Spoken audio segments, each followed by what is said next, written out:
विषय गणित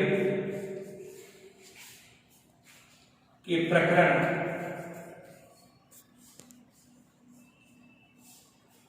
त्रिकोणमिति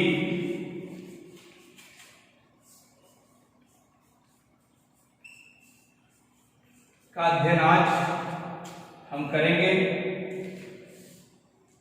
जैसा कि आप जानते हैं, पूर्व की कक्षाओं में त्रिकोणमिति के बारे में अध्ययन किया ही। पिछले क्लास में हमने त्रिकोणमिति फलनों के समस्त मानों साइन, कास, टेन, कॉट, सेक, कोसेक के बारे में चर्चा किया और किसी भी दिए जाने वाले संपूर्ण त्रिभुज में किन्हीं दो भुजाओं के दिए होने पर समस्त कोणों का मान ज्ञात करने की विधि हमने जाना है। आज हम कुछ विशेष प्रकार के कोणों का अध्ययन करेंगे और कुछ विशेष प्रकार के कोणों में जिसके अंतर्गत कुछ विशेष कोण जैसे 30 अंश, 45 अंश, 60 अंश, 0 अंश के मानों के बारे में जानेंगे। आज हम केवल 30 अंश के मान को कैसे ज्ञात करते हैं इसकी चर्चा करेंगे। सबसे पहले एक समबाहु त्रिभुज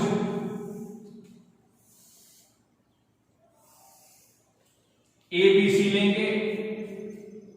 समबाहु त्रिभुज आपने पहले से पढ़ा है, जानते हैं। वह त्रिभुज जिसकी तीनों भुजाएं बराबर हों उन्हें आप समबाहु त्रिभुज कहते हैं। तीनों भुजाएं बराबर होने का संस क्या है? AB की माप जितनी है उतनी ही माप BC के, उतनी ही माप AC की। और समबाहु त्रिभुज के तीनों भुजाओं के बराबर होने की स्थिति में हम जानते हैं कि इसके सभी कोण बराबर होंगे और यदि सभी कोण बराबर होंगे, मैं मानता हूं कि एक कोण थीटा है तो दूसरा भी थीटा और तीसरा भी थीटा होगा। त्रिभुज के तीनों अंतःकोणों का योगफल 180 अंश के बराबर होता है। इसलिए थीटा धन थीटा बराबर 180 अंश या 3 थीटा बराबर 180 अंश या थीटा बराबर 60 अंश। अर्थात हम कह सकते हैं कि किसी भी समबाहु त्रिभुज के प्रत्येक कोण का मान 60 अंश के बराबर होता है। अर्थात इस थीटा का मान 60 अंश, इसका मान 60 अंश, इसका मान 60 अंश होगा। इस प्रकार यदि इस कोण को हम 60 अंश के रूप में लिखें तो जैसा कि जानते हैं त्रिकोणमिति फलनों में साइन का जो उत्पत्ति मानी जाती है लंब और कर्ण के रूप में, वह एक समकोण त्रिभुज से प्राप्त होती है। इसलिए यदि हम A से एक लंब डालें BC पर D, तो लंब का मतलब होता है 90 अंश और इस 90 अंश के आधार पर आप एक कोण 60 देख रहे हैं। हम त्रिभुज की भुजाओं की बात करें तो माना समबाहु त्रिभुज की प्रत्येक भुजा की माप A है। प्रत्येक भुजा की जो माप है वह 1 है। भुजा की माप बराबर 1, अर्थात AB का मान A हो गया, BC का मान भी A हो गया, इसका मान भी A हो गया। समबाहु त्रिभुज की एक खासियत है कि शीर्ष से सामने वाली भुजा पर डाला गया लंब सामने वाली भुजा को समविभाजित करता है, अर्थात दो बराबर भागों में बांटता है।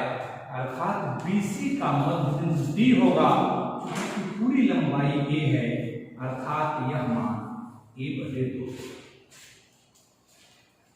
और कब हमने पाइथागोरस प्रमेय की चर्चा किया था? समकोण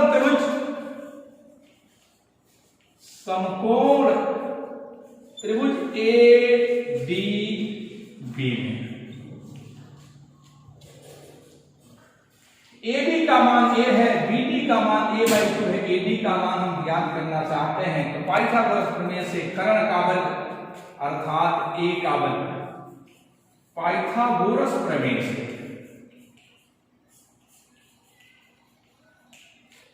a square equal to a by 2 का whole square plus ad square,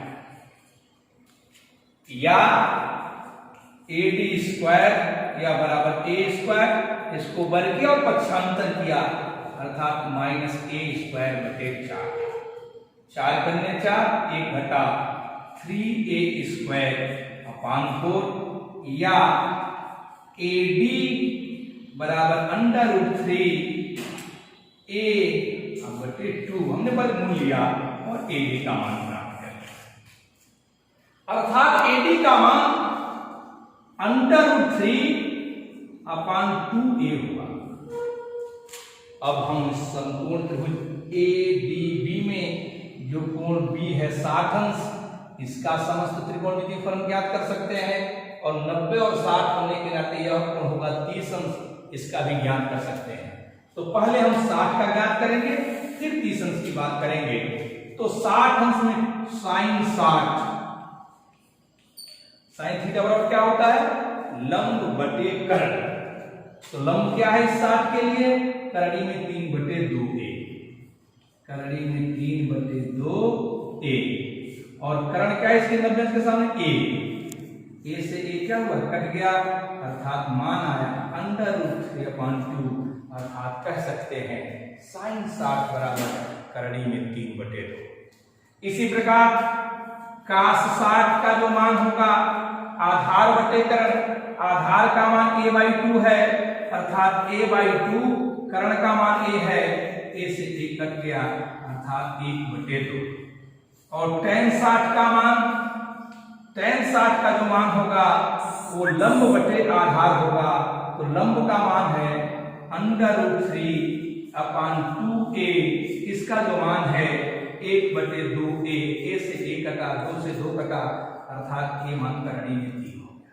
और जैसा कि जानते हैं साइन का रिवर्स, साइन का व्युत्क्रम कोसेक होता है, अर्थात यहीं से ज्ञात कर सकते हैं कोसेक 60 अंश, रिवर्स मतलब अंश परिवर्तित हो जाएगा, हर में हर परिवर्तित होगा अंश में, अर्थात 2 चला गया अंश में, अर्थात ये हो गया 2 बटे करणी में 3। इसी प्रकार सेक 60 का जो मान होगा वह 2 बटे 1 अर्थात 2 होगा, और जो काट 60 का जो मान होगा वह मान 1 बटे करणी में 3 होगा, क्योंकि इसका बटे 1 है।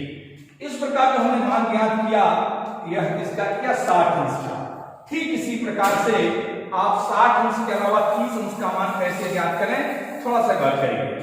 यदि ये मान है 60 है 90 है, तो मैंने ये बताया कि अपूर्ण 30 अंश होगा, और इसी संपूर्ण त्रिभुज ADB में जो 30 अंश है उसके लिए लंब हो जाएगा a बाई 2, चूंकि इसके सामने की भुजा है उसे हम लंब कहते हैं, अर्थात यह लंब a बाई 2 होगा, कर्ण a होगा और आधार इतना होगा, अर्थात यदि मैं लिखूं तो लिखना पड़ेगा साइन 30 बराबर लंब बटे कर्ण, अर्थात इसके सामने की भुजा जो लंब है वह a बाई 2 है, कर्ण है a है, अर्थात a बाई 2 बटे a से a कटा, अर्थात 1 बटे 2।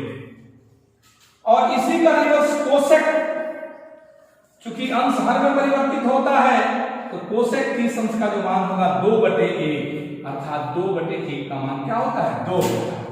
ठीक वैसे ही कास 30 अंश बराबर आधार बटे कर्ण, इस 30 के लिए यह मान आधार है, यह कर्ण है, अर्थात अंदर 3 बटे 2 a, कर्ण का मान a से a कर गया, करणी में 3 बटे 2, इसके व्युत्क्रम के रूप में जो त्रिकोणमितीय फलन है वह सेक है, अर्थात सेक 30 का मान 2 बटे करणी में 3 होगा। ठीक इसी प्रकार से यदि हम tan 30 का मान ज्ञात करें, तो चूंकि tan की जो फार्मूला पूर्व से जानते हैं लंब बटे आधार होता है, 30 अंश के लिए जो लंब है वह क्या है a बाई 2 है, जो आधार है वह क्या है करणी में 3 बटे 2a है, अर्थात a by 2 upon under root 3 upon 2 into a, a से a कटा, 2 से 2 कटा, यह मान 1/करणी में 3 आया, अर्थात tan 30 का मान 1/करणी में 3 होता है।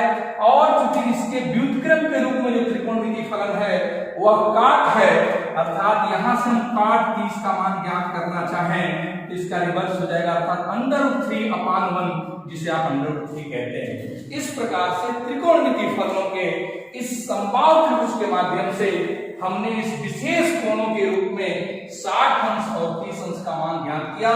इसका उपयोग करके आप विभिन्न प्रश्नों को हल कर सकते हैं। उदाहरण के रूप में जैसे मैं कहूं कि आप इस दिए जाने वाले मान को क्या कहते हैं, sin 30 cos 60 धन cos 30 sin 60 का मान ज्ञात आता है।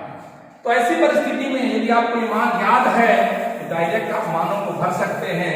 sin 30 का मान क्या होता है, 1/2। cos 60 का मान क्या होता है, 1/2। cos 30 का मान क्या होता है, करणी में 3/2।